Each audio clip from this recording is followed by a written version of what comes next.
Ari Lewis Show. Welcome, everybody, to another episode of the Ari Lewis Show here on Israel Sports and News Radio. Thank you for joining us. At any time, you can email the program, arilewishow@hotmail.com, or you can email the station, Israel Sports News Radio @gmail.com. Kobe Bryant is having his last season in his NBA storied career. A lot of stories are coming out about what he has done as far as legacy and also some of the things which could have changed had he gone in a different direction. On the line right now, an expert on Kobe Bryant. This is a great honor to have this man on the program. He's wrote books about Phil Jackson, the Jordan Bulls, and many, many books about Los Angeles Lakers and my favorite quarterback, Johnny Unitas. It's a pleasure to bring on the first time to the program, Mr. Roland Lazenby. Sir, how are you doing out there? Ari, I'm doing well. How are you? Doing great, and it's excellent to have you on. The first thing I want to start with, of course, as I mentioned, Kobe Bryant's last season, and he's having a farewell tour, a lot of positivity, a lot of popularity, and I think people perhaps have forgotten this man was almost traded in 2007, very closely to that happening, also 2001. And he also faced a rape charge, something that most superstars at that level have not had to go through that type of situation, looking at prison time of over 20 years. So why do you think that people have kind of forgotten that aspect and have just focused on his great accomplishments, the 5 rings, all-time, or one of the all-time scoring leaders? Why have they gone in that direction? Well, I have been working nonstop the past year on a biography of Kobe Bryant for the publisher Little Brown, who published my Michael Jordan biography, and they asked me to look into all of these things. He has a very complicated story, a very complicated life, and we have a culture with absolutely no memory. And so those things combined sometimes. I think also the fact perhaps the rape charge came in the summer of 2003. Before that time, Kobe Bryant had a consistent record as perhaps a headstrong young player, but someone who fundamentally obeyed the law and was basically a good egg, someone who worked very hard. Following that rape charge, he's had his turn in the headlines, particularly of the tabloids, but still he's managed to pretty much keep it to basketball. I think if another incident had come up, this might have been a bigger issue. I think there was a substantial settlement to the young woman, and Kobe Bryant paid a very difficult price for that incident. It was never adjudicated in the courts. That's a long answer, but it's a complicated question, Ari. Yes, indeed. And you take a look, Big Ben Roethlisberger had 2 rape charges against him. People started to think, well, he might have been guilty if it happened twice. Kobe Bryant pretty much nothing of that nature at all after that incident. Of course, that kind of says a lot, but still he was able to keep things under wraps.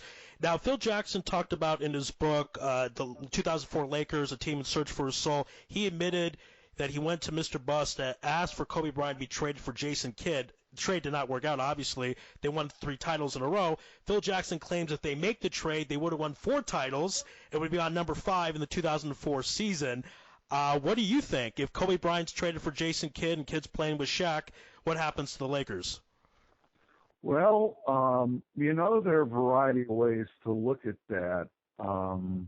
It's possible because Jason Kidd, although at the time he lacked an outside shot, was considered one of the best playmakers in the game, and it might well have happened. But Phil Jackson also wanted the Lakers to bring Scottie Pippen in at the start of his tenure there. And the Jackson crew, I know them well, have been close to them over the years. Despite all the championships they've won, they're always talking about the ones they didn't win because of one trade or another that was made. After he wrote that book, Phil Jackson came back to the Lakers, and he did so with a very different attitude. He also explained to Charlie Rosen who's been a co-author of his and his good friend. I had a conversation with Charlie recently, and they had other trades. They could have gotten Grant Hill in a trade before Grant had all his injuries.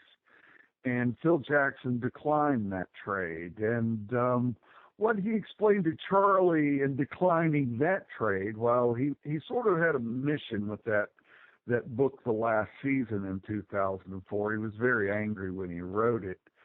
But Phil is an extremely competitive personality, and although they were not close in those early years, he had a strong connection with that identity of Kobe as a competitor, and he just didn't know if he could find another competitive personality like that, because it was so similar to Michael Jordan's. And of course, Phil had great success coaching Michael Jordan. Yeah, 6 titles in 8 years, are one of the greatest teams of all time, if not the greatest, 95, 96. And we'll get more to Phil Jackson, because I have your book sitting right now on my table about the Mind Games book, a great book. But I want to go yes, it's a great book. And I want to go a little bit more right now, though, to Kobe and Michael, because as far as players, I don't think there's a comparison, especially their careers. I mean, you talk about 5 MVPs, 6 finals MVPs. But one thing a friend of mine brought up, he said at the end of the game, as far as being a closer, Kobe has an edge. You know, with the Bulls teams, Jordan could have passed it to Kerr or Paxson. But with the Lakers, you knew Kobe was taking the final shot even when Shaquille O'Neal was on the floor. So if you could compare the closing aspects between Kobe Bryant and Michael Jordan.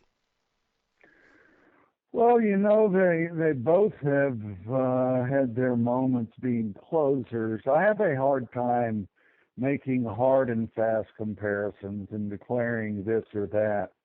A lot of Michael Jordan's career and Kobe's first 3 championships were played when the rules in the NBA were very different, when physical play was very much allowed, and there was much pushing and shoving and holding of guards.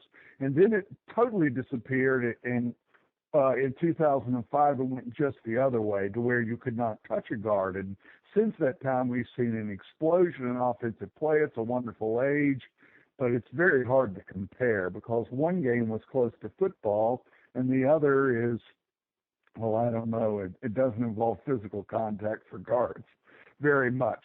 Tex Winter, my dear friend, the longtime assistant coach of both the Bulls and the Lakers, used to marvel, as did all the other Bulls coaches who coached the Lakers, about the similarities between Michael and Kobe. There are some differences, but I also think that's why Phil eventually returned to coach the Lakers, because there were great similarities. I sat down with Michael Jordan in 2008, and it was obvious how much of regard he had for Kobe Bryant, and he himself saw many similarities between the two of them. Kobe's hands are a little smaller. Michael was a little stronger in the post. This for Tex Winter. Tex Winter thought the biggest difference was that Kobe Bryant went right from high school in America to the NBA, where Michael Jordan played 3 years in a team offense at the University of North Carolina. And so in their competitive attitude, Chip Schaefer, the trainer and the competitive specialist, as well as George Mumford, the psychologist, all of these insiders, they were always stunned at, and they're not talking about Kobe Bryant being this copier. Kobe had this organic nature, this competitive nature that was so similar to Jordan's. And of course, they were both the same size. They played in the same very unique basketball system, the triangle offense, which was very different than most NBA offenses at the time. And so their shared qualities. I think it is generally agreed, and, you know, I've written this 700-page book on Jordan, Michael Jordan, the life. I think it's generally agreed that Jordan is probably the better player, and it's not real close. And that's not diminishing Kobe. He's a great, great player. And, of course, he longed to attack Jordan one-on-one. it would be wonderful to see the two of them go at each other in one-on-one in their respective primes. But it is a difficult thing to say with any degree of certainty, because I believe in all things basketball. You have to let people settle things on the court. Right. Things can only be done so much on paper in a conversation. Again, this is the Ari, right. This is the Ari Lewis Show on Israel Sports and News Radio, joined by amazing author Roland Lazenby here on the program. Going back to Phil Jackson, you would know better than anyone, this is a very interesting character, a guy that's won 11 rings, but basically was fired 3 times. I mean, technically they didn't extend his contract, but more or less they said, you can go now. And a guy before Jerry Krause brings to the Bulls was a failure, was coaching in nowhere land. So how do you explain a guy that has all these – you talk about him being complex. How do you explain a guy being this complex, being so successful when in so many ways teams wanted him to leave and they didn't want to bring him on in the first place? Well, I think there were many things that Phil did that were groundbreaking in terms of his approach to coaching. And obviously, basketball fans will recognize all the non-traditional things from having his teams meditate in practice to studying Native American traditions, to the point of before their big playoff games, he'd come through the team room beating a tom-tom very seriously and chanting, ay, ay, ay, to get their hearts beating faster, and truly bizarre things in terms of sports coaching. But it was really his building of relationships. He was not a man of many words in those relationships, but he was just so bright and astute. Tex Winter, again, who was Phil's mentor and was hired to teach him how to coach, was amazed at his ability to sell top-rank NBA players, particularly Michael Jordan, on using something like a triangle offense. And then Phil had an ability to manage those relationships. With Kobe Bryant, he met his match. For years, they had a very stormy relationship till they had a breakup and got back together. But Phil Jackson had this ability to pull teams together as a tight unit. At the same time, he excluded much of the rest of what's called the organization, the front office. He did not want general managers like Jerry Krause or Mitch Kupchak riding on the bus. He did not offer a lot of respect to someone like owner's son Jim Buss with the Los Angeles Lakers. There was a chill there, and the idea that Buss might not be welcomed on the team bus or around the team created this sort of division. At the same time, Phil Jackson was, of course, and still does date Jeannie Buss, Jim Buss's sister. So he had this ability to pull a team together, but to create all sorts of alienation within the organization itself. And today, of course, many fans will recognize that Phil is wearing the other shoe as a team executive with the New York Knicks. And it has created a different problem. He had a young coach like Derek Fisher. He's given that young coach a lot of room, but at some point it began to feel aloof, and sort of a gulf grew between the two men to the point that a man who played point guard with him on championship teams, Derek Fisher, was fired by Phil Jackson. He's a complicated guy, and he's made basketball history in so many ways, but his complications have both brought revelation and immense trouble to it. Yeah, and only Phil could pull off telling the owner not to go on the bus, but to date his daughter and all that kind of stuff. I mean, total Phil Jackson's probably another mind game of his. Again, this is the Ari Lewis Show on Israel Sports and News Radio, talking with world-renowned author Roland Lazenby about basketball. To go back to the 98 Bulls team, the breakup of the Bulls kind of self-induced. It wasn't like another team beat them in the finals. I'm always fascinated by that. 6 titles in 8 years, what could have happened if they stayed. Is the blame more to Phil Jackson than Jerry Krause? Is about the same? What exactly is your take on what happened? Because they were the top of the NBA and maybe could have been on the top for a few more years to come after that. Well, Phil Jackson had a kingmaker by the name of Jerry Krause, who was the general manager. But Jerry Krause was a difficult personality, as I described. Phil Jackson went to great lengths to keep him away from the team itself. He had spent years, I should add, bending over backwards to accommodate Jerry Krause, but it began to have a difficult impact. The irony is that Jerry Krause was the mastermind of the whole thing. Jerry Krause was the guy who, as a young scout, had met and identified Tex Winter as a genius. Jerry Krause was the man who saw Phil Jackson as a raw-boned young player at the University of North Dakota, and then later identified him when no one else wanted to hire Phil Jackson. Jerry Krause brought him in and kept bringing him in until he found a coach who would hire him, because Phil would come in sandals with a beard, with a Panama hat and a feather in it, looking like a bon vivant. And one of those interviews, he kept talking about the feather over and over, right? Right. and so that conflict, that titanic, epic conflict that developed between Krause and Jackson really overshadowed the harsh reality that the Bulls broke up because Jerry Reinsdorf did not want to give Scottie Pippen, the all-important player alongside Michael Jordan on those teams. He did not want to give him a $17 million a year contract. These figures were rapidly changing that NBA players were making. That later became something of a routine contract.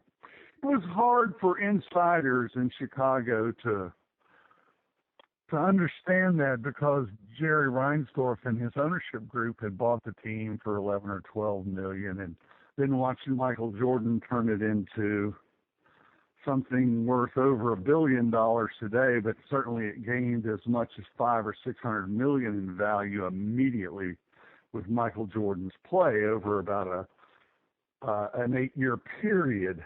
And so at the time that he was turning that down, the Bulls were making huge amounts of money. He was already paying Michael Jordan $33 million a year. Jordan has made huge amounts of money for the NBA, for Nike, the shoe and clothing and equipment manufacturer. It's made huge amounts of money for Jerry Reinsdorf and his partners, and yet they wouldn't keep Scottie Pippen around. And so all of these things factored into the breakup of the Bulls, the personality differences, the fact that they were all worn out with each other after 6 championships. Jerry Reinsdorf's a great owner. Jerry Krause thought he would be able to build another championship team again quickly. I know, because I had many hours of conversations with him about that. And it never happened again. And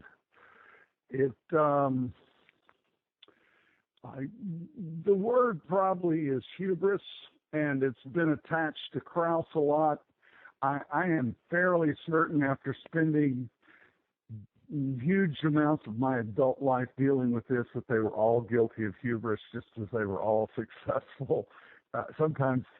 Usually you could argue that's what happens to very successful people who do what they do to produce great results, particularly in the sports crazy environment that we find globally today.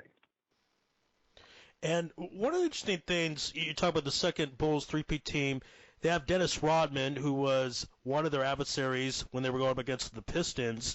And I always find it intriguing how Phil Jackson was able to use all that craziness kind of to his advantage and the team's advantage. What was your take on how Phil was able to get Dennis to be well and play well, be successful. Even though Dennis didn't stop being crazy, he got probably crazier during that three-peat run. But he's obviously helped the Bulls to 3 titles. So give us your take on that. Well, I think it wasn't so much Phil who contributed because he was mostly amused with Dennis and he identified with him. And Phil was sort of a Dennis-like player himself in different ways when Phil played for the New York Knicks. But really it was the fierceness of Michael Jordan, the respect that Dennis Rodman had for that, the distance between them. They basically left each other alone, as Steve Kerr explained to me, their teammate. They sort of gave each other this distance of respect. They were very talented, very veteran players who knew what to do. It was an aligning of great basketball players when you had Jordan and Pippen and Dennis Rodman, and then you had a Tony Kukoc, who was just incredibly gifted as the sixth man on that team. And, you know, the Bulls had a collection, had a really fine coaching staff, and they had this collection of really strong, smart, capable role players, people who knew how to fit in and make a difference, and a coaching staff that knew how to really control the tempo, to seize an NBA game by the throat and just sort of exert their will in terms of the outcome. And so it was quite a thing, but at the end they all sort of were exposed as people really hungry for the credit over it. And that's human nature. It's sort of the way things work out. Most teams never get that far, I should add. They aren't that successful. They start arguing over the credit before anybody really deserves any. Right, so it's kind of more unique. They did it afterwards, and that's why they were able to get a lot of success done before it fell apart. Again, this is the Ari Lewis Show on Israel Sports News Radio, joined by world-renowned author Roland Lazenby here on the program. And when you talk about the Bulls and their 2 three-peats, you know, Michael Jordan retired in the middle, obviously, claims that if it was not for the baseball strike, he would still play baseball, which is kind of strange. You kind of had the feeling he was going to come back. I don't know, maybe that's kind of revisionist history. If baseball did not have its strike, would he have just continued to play baseball and maybe made a run at the major leagues? Well, he was making progress in the organization. He had a good fall league. He had really, with all the work he was putting in, Michael Jordan had begun to earn the respect, and he had so much charisma. I mean, let's face it, he was a worldwide figure, and he stops and he goes and humbles himself and plays baseball. He's grieving. Baseball was his father's sport. He spends his time out on the deck down there in Birmingham, Alabama, playing in the minor leagues. He'd go out on the deck at his house at night to talk to his absent father. He was a very angry man at the time, but baseball was working for him in a small way. And he would have pursued that small way. He was angry and burned out with basketball in some ways. And yes, the strike led the circumstances created an issue over parking privileges, and the Cubs at the time sort of wanted to use Jordan as entertainment in spring training during the strike, and he became resentful of that. Part of his competitive nature was to become resentful and to use that for motivation in whatever direction he could find to win something. And it created a curiosity in him. He began showing up in Bulls practices, and the whole thing gained momentum. It was serendipitous. I don't think there was any grand plan. I saw Michael one time make an incredible play in college. I'll never forget it. It's the most impressive thing I've ever seen anyone do in a basketball floor. He blocked Ralph Sampson's shot, the 7'4" center from the University of Virginia. It was during a comeback, and Ralph was on the left elbow on a fast break, and Michael was down on the right block, diagonally across the lane in basketball.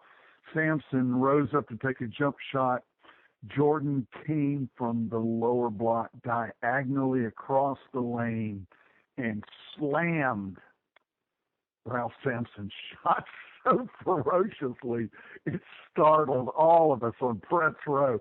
We jumped like the whack-a-mole game where all the moles pop up. Everybody was surprised by it. And 15 years later, I was sitting with Jordan before a game in Charlotte. He was sipping coffee out of a styrofoam cup, and I asked him about that block. And he knew it immediately. He said, that surprised even me. I had no idea I could do that. And I think that's probably the course of his career, his life. None of it was scripted. It all seems to fit together neatly now, but at the time, all the things that he did surprised him, and I think you could include the decision to return to basketball. Again, this is the long answer to your question. No, it's a great answer. I mean, I think that is something that makes sense because I don't know if someone could plan out what happened with his career. I don't think a guy could plan to eventually pump billions of dollars in the economy and be worth $1 billion and win 6 titles in 8 years. And regarding Jordan's particular retirement the first time around, a lot of people will ask me, Ari, if he does not retire the first time, would the Bulls have won 8 titles in a row? It's a very common question. I say, I don't think so, partly because of what you mentioned. He was burned out from the game. Is that what you think, that there would have been some problem in those seasons if he would have played where the Bulls wouldn't have won it that year?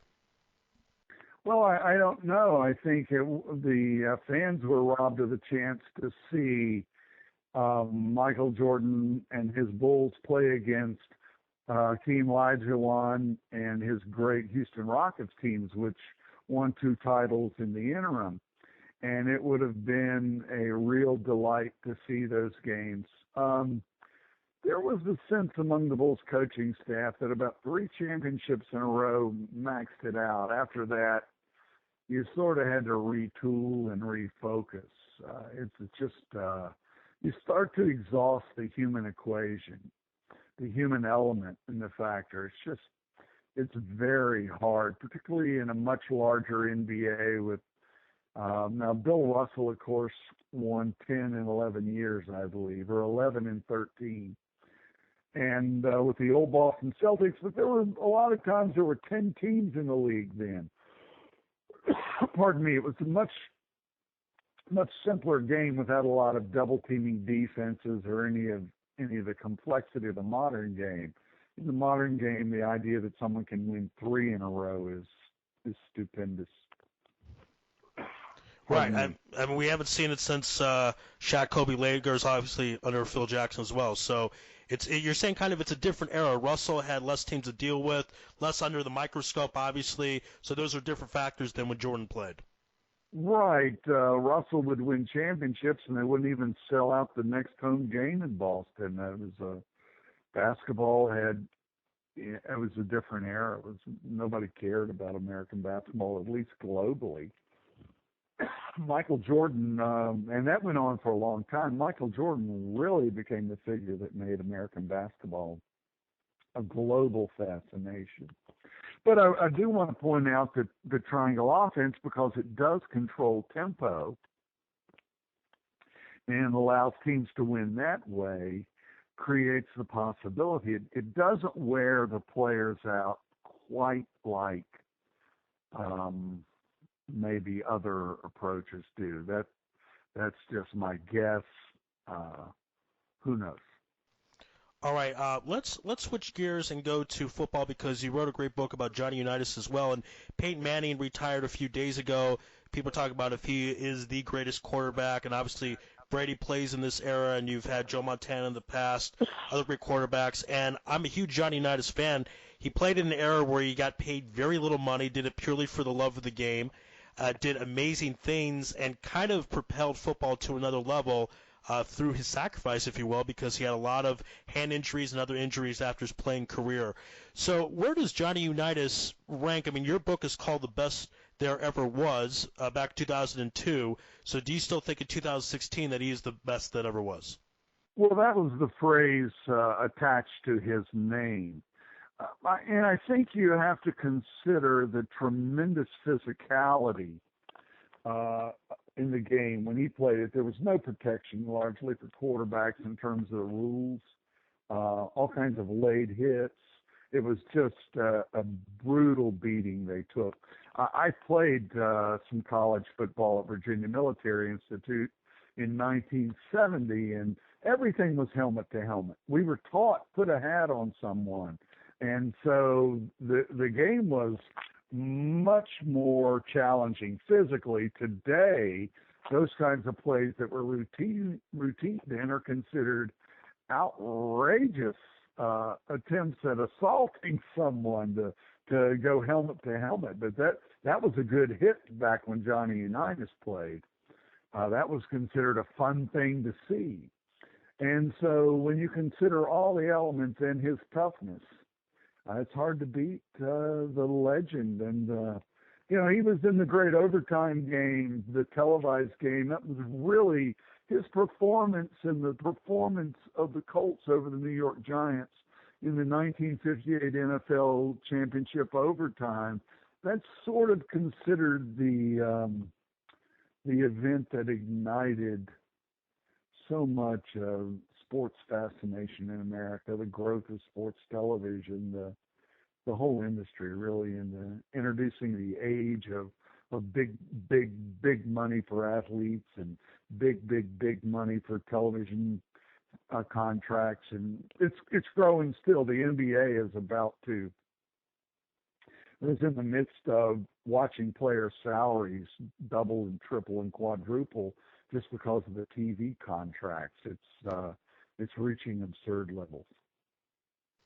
And what's interesting with Unitas, you referenced arguably the greatest game of all time in the NFL, the overtime championship win against the Giants, but also in Super Bowl III did not get the start against Joe Namath's Jets, but played in the second half. And a lot of people thought if he would have started the game, the Colts would have won because he had a pretty good second half. So even at the end of his career, despite all his physicality that he had to go through, was still a pretty competent quarterback even at the end. Right, and of course, so much of that speculation, but the Colts, the heavily favored team that lost that day, and had a very difficult day offensively. Probably could have used Unitas in the first half, obviously, but it's something we'll never know. He was an older player who had suffered at the beating that the NFL allowed quarterbacks to receive in those days. And there is some progress. I'm not sure how much, and I'm not sure how much longer hard-nosed American-style football will be around. But it is such a big money game, maybe much longer than it should be. But it is all of these things and the rules changes that go along make for fascinating studies, but also make it really hard to compare across the generational lines and to make declarations about which player is greater than another and who the greatest of all time is. I think that resides out there in the minds of the fans and the great fun of comparisons. But the closer you get to the games themselves, the more reluctant you find people to try to declare one person one thing or another. Certain players get to that status, and I think Michael Jordan owns that status as the greatest player. I was speaking at a college in Michigan in the northern part of the United States this week about Michael Jordan, and I said, let's look 1,000 years. Let's say in the year 3000, people are looking back, and we might be a paragraph in an encyclopedia somewhere, and Michael Jordan will be mentioned in that paragraph. And the entirety, at least in the United States, the entirety of the sports century, as it's often called, that the century, mostly the 20th, where spectator sports just exploded into this unbelievable industry. But the real outgrowth of that is something of a limited pathway, but clearly a pathway to greater racial understanding in America, where that has been such a troubled and terrible history with so much violence and prejudice and evil behavior. It's a great burden, America, as the world's supposed superpower. It's a great burden, this racial history, and the anger recoils through every decade. It's recoiling through our election. It recoiled through the Obama presidency. We've never dealt with our racial history, and sports is the one area where we can make nice, and we make some progress. And so if there is a line in the year 3000, the real value of all these games, besides being temporary fun, will perhaps be that. Yes, be pretty interesting to see how Michael Jordan sports in general is looked at long down the road in the future. And before we let you go, tell everyone out there listening how they can find out more about your books, where they can get them. And you have a book coming up in a few months that's coming out, correct? Right. I have Kobe Bryant biography that'll be published worldwide. I'm not sure all the languages, but it should be many. It's published by Little Brown, which is owned by Hachette, which is a big global media concern. And so it comes out August 23rd this year. It's about 500 pages. It is a complex look at not just the player, but the culture. The book that has done so well, it came out in 2014 and then in 2015 and is still coming out in various international editions. I think it's in 12 or 13 languages, is Michael Jordan, The Life. And that likewise is published by Little Brown and Hachette. Michael Jordan, The Life is a real look at who the Jordans were, where they came from, the deep family story, and how that created this figure that fascinated people worldwide. And it has sold and sold. So I'm pleased with that. It has not sold because of me, of course. It has sold because people are fascinated by Mr. Jordan.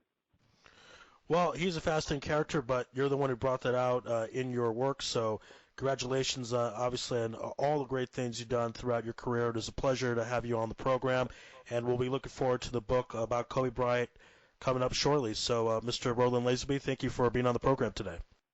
Thank you for your interest in my work, Ari. You have a great day. You too. Thank you so much. Be well.